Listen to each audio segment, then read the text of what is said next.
Welcome back to CanU Imagine, a podcast dedicated to sharing stories of hope, confidence, and action in Winnipeg youth.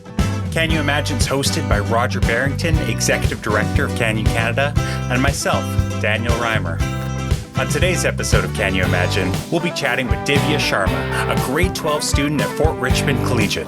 Divya is a CanU hero, a Manitoba Honor 150 recipient, and has been inspiring leadership in Manitoba since arriving 8 years ago.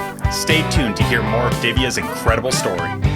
Welcome back to CanU Imagine, a podcast dedicated to sharing stories of hope, confidence, and action in Winnipeg youth. As always, I'm joined by Roger Berrington. How you doing, Roger? Oh, always fantastic, Daniel. It's great to be here in the studio with you. Tarun and Reetik performing their magic. It's fantastic. Yeah, it's always great to come side of the city recording amazing stories with amazing people. I can't wait to get this episode started. But before we get into it, we're going to talk a little bit about what's been happening in CanU lately. It seems like every time I pop onto CanU's Instagram, there's something new and exciting happening. Can you give us any updates? Well, for our listeners, you may want to check out on YouTube our family festival footage. We had an incredible, I didn't even know that all of this stuff was going on. And then we celebrate an amazing year of virtual CanU during our family festival. And we had hundreds of people join us online, and the chat was burning up, and we celebrated so many great programs that were learning experiences that were developed by our volunteers and facilitated by our staff. And it was truly a celebration, and it was so great to see so many good things and so many great kids participating over the course of the last year. That was a highlight for me. It was incredible. I can't wait till next year's family festival. It'd be nice to do it in person, but there's something really special about that chat room and that virtual family festival. Yeah, and you know, we can people from all across the world can join us, so it is quite a great alternative. Absolutely. So yeah, if you're watching on YouTube, you'll have a card right here with the video. But otherwise, go check out our YouTube channel for the Family Festival video. It's fantastic. Anything else going on? Well, you know, it's the time of the year where we're launching our spring and summer programs. So, you know, we're really excited to every year Daniel, as you know, we run a leadership development experience for kids in the summer who are in junior high and high school. So we're planning that. We've got a huge number of applicants, and we're going to try and fit everybody in, or as many people as we can, and do some great experiences through the summer that help kids advance in their both personally and also academically, and also in their leadership development. So we're really looking forward to that. It's going to be an amazing summer. We have so many great partners all year long, and the summer is no different. We engage with different people, different ideas, and of course we're able to get outdoors and enjoy the Manitoba summers as well. Yeah, I mean, speaking of getting outdoors, I also wanted to do a little bit of a plug for the Manitoba Trail Challenge. Yep. Tell us about that. So every year we do a fundraiser for our scholarship fund. We have an amazing scholarship in partnership with the Winnipeg Foundation. It's called the CanU Lead Awards, and you know, we understand that the biggest barrier to a post-secondary education is not necessarily finances. It's more life circumstance and familiarity, but finances are a big part of it. And so we have a group of amazing friends of CanU that every year take on a very, very difficult challenge. And we hike the Manitoba Trail, which is rated by many as the third most difficult trail in Canada. It's 65 kilometers through rugged Canadian Shield and forest. It's incredible. We've done it a number of years. I've personally done it 7 times now, and our goal is to raise $50,000 through this fundraiser that is then matched by the Winnipeg Foundation to put $100,000 a year into this scholarship fund. And every year we award a portion of that to a new group of CanU Lead Award recipients. And so this year we're just reviewing the applications. It's absolutely incredible. The insights that kids have into what it means to be a leader, what it means to be grateful, what it means to for their future. So it's such an exciting time of the year, and we're really looking forward to announcing those LEAD Award recipients in the coming weeks through their schools. So it's fantastic. Absolutely. I can't wait. It's such an exciting experience to go through all those applications and find all these kids that are just rising stars in Winnipeg, right? Winnipeg's alive with hope, and it's incredible. So today we have the opportunity to speak with a grade 12 student from Fort Richmond Collegiate, Divya Sharma. Divya became a part of CanU in grade 5, I think it was, shortly after moving to Manitoba from India. In the following years, Divya has grown into a force of hope, confidence, and action throughout Winnipeg and beyond, dedicating much of her free time to volunteering and philanthropy with countless organizations. At just 17 years old, Divya's tireless efforts have been recognized locally, nationally, and internationally, including being one of the youngest recipients of the Manitoba Honor 150 Award. Divya is the president of her student council and the Winnipeg Model United Nations Assembly. And she has somehow found time to sit down with us this evening, and I can't wait to have a conversation with her. Well, you speak about rising stars, and I mean, Daniel, those are all true, what we've spoken of for Divya, but it's only a small part of what she's accomplished in recent years. She was also nominated or selected by the United Nations as one of the top 50 youth humanitarians in the world. And so, we're talking with someone who is, has actually caused CanU to change our tagline.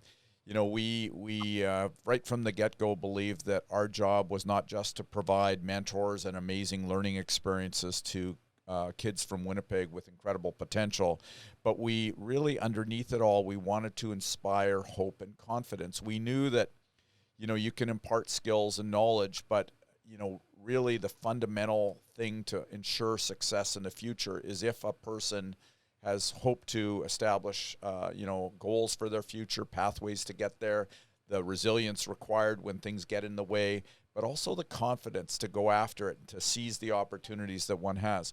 But, Divya is one of these early cohorts. In our 10th anniversary this year, we're starting to see kids graduate from high school. It started in grade 5 a number of years ago.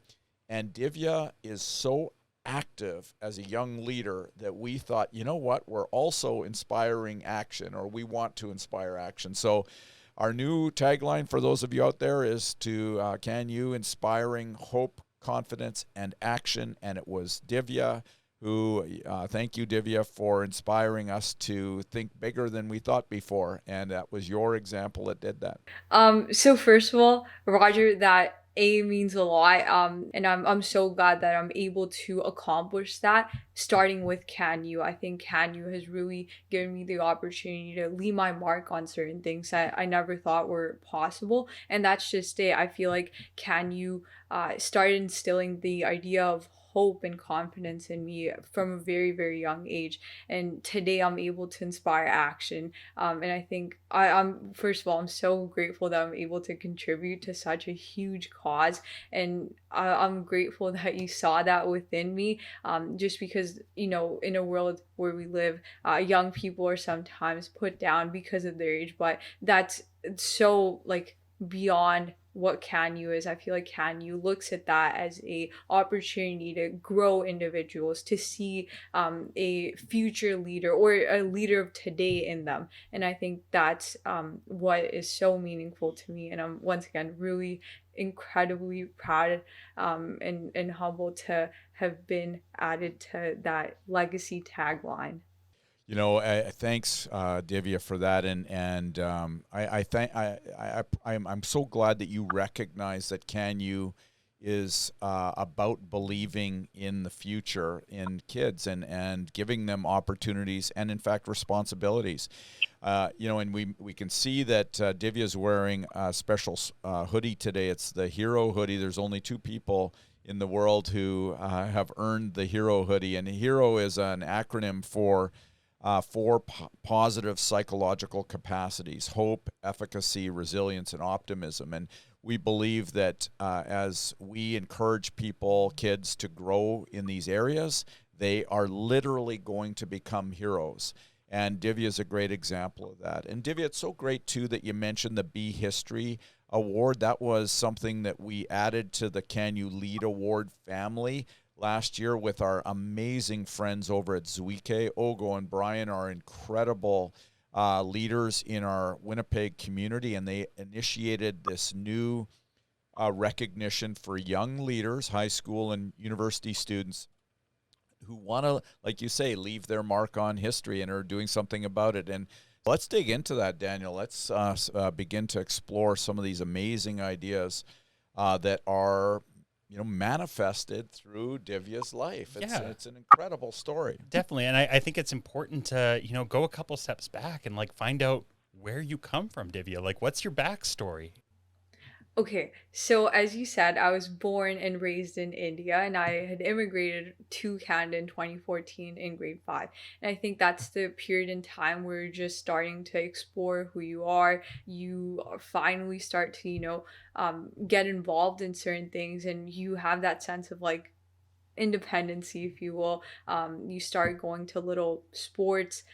You maybe start volunteering. And back in India, once again, that's where I was brought up, born, raised, and I was very, very familiar with the culture, what happens there, how things are, and it was honestly a safety net, I think, at the end of the day. And when I moved to Canada, that safety net was gone. It was just this new place, starting from the top, with honestly absolutely nothing, on a fresh page. Here we go. And I remember just people being so comfortable with where they were. They everyone has their own story, and I think I didn't have my story. People were involved with summer camps. There was that group called Timbits. People played soccer, hockey, whatever it was. It was their thing, and they could call it their own. And I didn't have that. I didn't have anything to fall back on except for feeling lost and sort of timid and in this fully new environment that I never even known before. When we were actually when we were going on the plane and everything like that, my grandparents were like, "Are you excited? Are you ready to go?" And at the time I was like, "Yeah." In my head I'm like, "We'll come back in a couple of days." I didn't realize that we wouldn't see them until 5 years later. But it was a wild ride. And I think the one thing that truly helped me through this entire process was CanU, because that's where I was able to find my identity. This was finally one thing I could call mine. I could start growing and developing with it. And once I saw these programs happening at school, CanU was one of the after school programs, and I saw they were just robots, and what kid doesn't like robots? So I was really intrigued by it, and it was that curiosity, and I was like, what is this? I want to be a part of this, and I want to build robots. And then I told my teacher how badly I wanted to do this. She's like, "We'll get you in." And that's how my CanU journey started, by forcing myself into CanU. That's a sign of things to come, Divya, for sure. One of right from the beginning, even though, and I remember you in grade 5 and arriving on the scene, and to who you've become 7-8 years later. It's incredible. But it started with that little, as you described, timid new kid, and who wouldn't be timid coming to a new culture and refining a new language and all of the change that happens. And so many CanU kids, as you know, Daniel, are new to Canada. I think it's 55% of CanU kids have come to Canada in the last 5 years or since they started CanU. And 60% of CanU participants were born in a country outside of Canada. Yeah, that's amazing. Yeah. And so, Divya is another example of the idea that we want to create a welcoming place for kids who are, as you say so well, Divya, finding out who they are, understanding their own identity, growing in confidence in that identity, that you can be who you are and whoever you want to be. I'm so glad that you talked your way into CanU. Just because of the logistics, not every kid that wants to come to CanU gets to come to CanU, unfortunately. So it's awesome that you were able to do that. And I think part of that is like you said, 60% of the kids were born outside. And I think being able to connect with that sort of community where people knew what it felt like to come from a different country, start from scratch, being able to connect with those people. And, you know, there were like little logistics, like people didn't really know who they were and they were just starting out. And sometimes you didn't even know how to like pronounce their name, and you would like work on those little things. And I think that's another part of like validation, I think, and also reinforcing your identity, because I think at the end of the day, names, culture, your background, ethics, all and values, I think matter so much to individuals. And I think CanU was really able to reinforce that in everyone. Wow, I'm so glad you see that. You know, dignity and respect. These are core values in what how CanU wants to treat everybody. And so, you know, even from a young kid in grade 5, first time in CanU, I think, in fact, Daniel, you know the numbers. There's almost 60 different cultures represented in CanU at any given time. I think it was 51 different languages spoken. Yeah, and so CanU is an incredibly diverse place, and you know, every religion on the planet is represented in CanU, and so many different backgrounds. It is I'll just say this. It's for me, it's a beautiful place to be, to celebrate humanity in Winnipeg with all these great kids from around the world. Absolutely. So one thing I wanted to move on from like this, your first experiences like in grade 5, and talk a little bit about, Divya, what made you come back? Like, why did you keep coming back? I'm wondering if there's any stories that you remember of just big moments that made you want to keep coming back, or any mentors that really stood out to you as playing a big role in your life. I know that's a pretty big loaded question, but I'll leave that one with you. It definitely is, and I think there were so many mentors at the time. I'll give like two, I guess, specific examples. Number one, in specifically talking about like grade 5s and 6, I went to the Jazz Academy, and that was really special because that was my first ever like thing at CanU, and I was in that program, and I remember one of the mentors, you know, taking the bus, and I would sit with the mentor, and I would like, her name was Brooke, and I remember talking to her on the bus, and she would you know, ask me how my school day was, and I already started talking to her about like university and what high school might look like. And this is like a grade 5, we're like asking this person who's like part of CanU, a mentor, like who's accomplished so much in her life, and I was already like so inspired to move forward and gain more education and seeing that as like a possibility. But I remember sitting at the front of the bus with her and just hugging my backpack, talking to her, looking up to her, like all starry-eyed, and that was so special. And then secondly, this is like fast forward a couple of years, and through Reach I was able to meet a now dentist. Her name is Natalie, and she is incredible. Like just like all the other mentors at CanU, she is really special, and I think she really embodies the CanU spirit of giving tirelessly and selflessly. And the way that she did that for me was, so when I was part of this program, I was really into dentistry, and I've switched like a million times, because every program I go to through CanU, I automatically fall in love with it. I'm like, this is what I'm gonna do. But at the time, it was dentistry. I was set on it, and it was just like, this is what I wanted to do. I want to be a dentist. And Natalie spent a Saturday afternoon in her like one of the final years of her university, which are obviously super intense, and she took a Saturday off. It was like at least 3 hours, and we just, you know, work with teeth. And this was stuff that you would do in like, once again, your last couple years of residency, and I was already doing all of those being like a grade 8 student.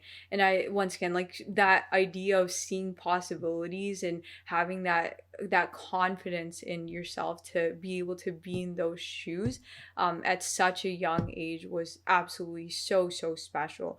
And I know that Roger can speak a little bit more on how he played a huge role in getting that special opportunity with Natalie. I don't know about a huge role. I mean, Natalie is one of the most generous people in the world, and I knew that you were interested in dentistry, and I asked Natalie if she would be willing to host you for some time, individual time on campus to show you a little bit more about what dentistry was about. Natalie jumped on it. I did nothing. Well, here's actually maybe a principle. There's power in asking. And you asked your teacher if you could be a part of CanU, and I knew that Natalie would not only be overjoyed to offer you that special experience, but she would love doing it. It would be important for her. And I'm so glad you mentioned Brooke too. She was one of our guests on an earlier podcast, and Brooke told the story of being a bus supervisor in those early days and how nervous she was and how she loved getting to know different kids on the bus. And so Brooke now is a doctor, and she has come so far from being that shy first-year university student on as a bus supervisor to making an incredible difference in the world. And speaking of that growth, like we talk a little bit about these experiences that these mentors have on us. But then you've also grown to become a leader and a mentor yourself, Divya. I'm wondering if you can maybe reflect a little bit on the importance of mentorship in your life, or just generally as a concept. Absolutely. So whenever I am asked to introduce myself, one of the first things I say is that I am a mentor. And that word holds really special importance to me, given the fact that I have been mentored. I have mentors in my life that have been able to get me to places that I never thought I would. And I am a mentor today with CanU, and just having that ability to play both roles is incredibly special. And I'm once again really thankful to CanU for giving me that opportunity and being in the shoes of the people who I once looked up to and still do. So specifically talking about mentorship, I think the CanU Young Leaders Program was very important to me. That's where I met, I think, a couple of people. So number one, Damien Crowley, super important person, and then Scott Angus, we're still in touch. We have done a couple events together, and I was able to learn public speaking skills from him, and I'm able to do this interview today, and I've spoken in front of 700 CanU participants and families, and I think that was another huge piece about like mentorship and learning from people like Roger. I think this one time during our CanU Young Leaders Program, he talked a little bit about how he was asked to do the valedictorian speech for his school, and he said no, and that was one of his biggest regrets. And I remember learning from that, because everything Roger says is like a very important piece of wisdom. Anyways, so after that, and then he talked about this idea of snakes and ladders, and I always remember that story and how snakes can teach you lessons, but then ladders can help you move up, and it's important to have both of those in your life. And after that, I have taken up every single opportunity that comes my way through CanU and so many other platforms. Divya, I'm so glad you've brought up a couple of really important things. I turned down the honor of being the valedictorian of my university graduating class because I was afraid, and I have regretted that. But that snake in my life that's kind of set me back, it affected my confidence. Actually, I know it's been a ladder for many other people because I've had a chance to tell that story, and I've had a chance to share it with you. And I love the fact that you've taken the lessons that in my life and applied them to your life. And you of course will have your own lessons and your own setbacks, your own snakes, and you'll be able to learn from them and share them with others too.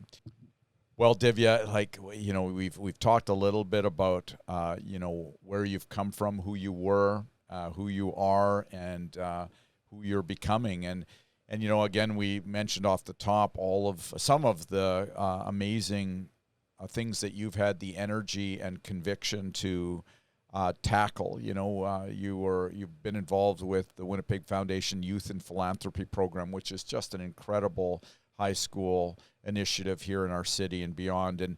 And you had, you've been a part of your student council. You're president of your high school. That's an incredible responsibility and honor to be elected by your classmates to represent them like that. And the United Nations Humanitarian Youth recognition, incredible. The work that you've done in the pandemic to feed frontline workers, and that you were inspired by your dad as a truck driver to take that on and to create meals for frontline people back in the height of the pandemic. Incredible initiatives. But one that I'd like to ask you a little bit more about is you and some of your classmates were involved in a really special initiative to provide relief and help for people in the Ukraine. Could you tell us a little bit about what you and your classmates did? Absolutely. So what it ultimately was, obviously, we know that there's a horrible situation happening, against Russia and Ukraine, and it's really heartbreaking. And we, as a school, we have 83 different countries represented there, and sometimes, we're celebrating and rejoicing them, and sometimes we have to stand in solidarity with some of the staff and students who are part of FRC, and that's just it. We had a EA who educational assistant whose biological dad was stuck in Ukraine. He had a daughter and a wife who were stuck somewhere else in another part of Ukraine, and we had to sort of look at everything and look at satellite images, get updates from different news sources, Ukrainian news sources. It was 9 days of all of this happening. And I still have those pictures on my phone, the route that we planned out for him on Google Maps, and she sent it to him, calling him in Ukraine.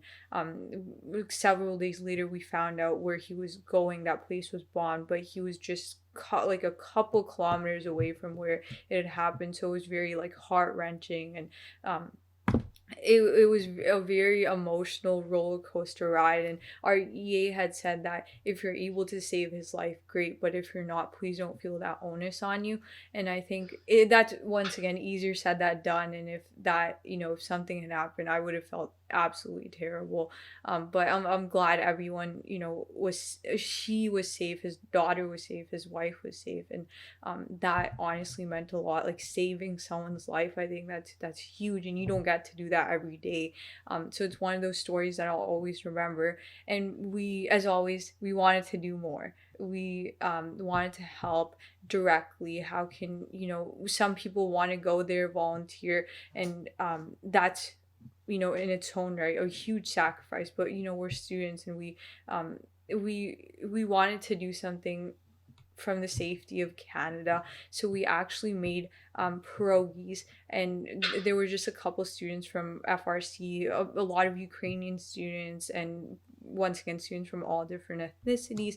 And we were there, and our teachers were supervising and everything. And I was the only one that had my food handler certificate. And you know where that comes from? CanU. I got it about 5 years ago. And during that time, we were like rolling out programs, like watching over everyone, being like the food health safety officer / inspector. It was really cool to be able to contribute in that manner. And we rolled dough, we made the filling and everything. We were able to sell it, and we generated $2,000 profit from that. I was so happy to be a part of that, and I'll always remember that experience. And all thanks to CanU, I was able to, be there and help in the capacity that I could. You know, I just want to point out that it didn't start with CanU. That food handler certification, we had a friend of CanU who made a significant donation, Dale Dreger from Pinnacle, who wanted to invest in some of the summer programs and leadership programs that we have in CanU.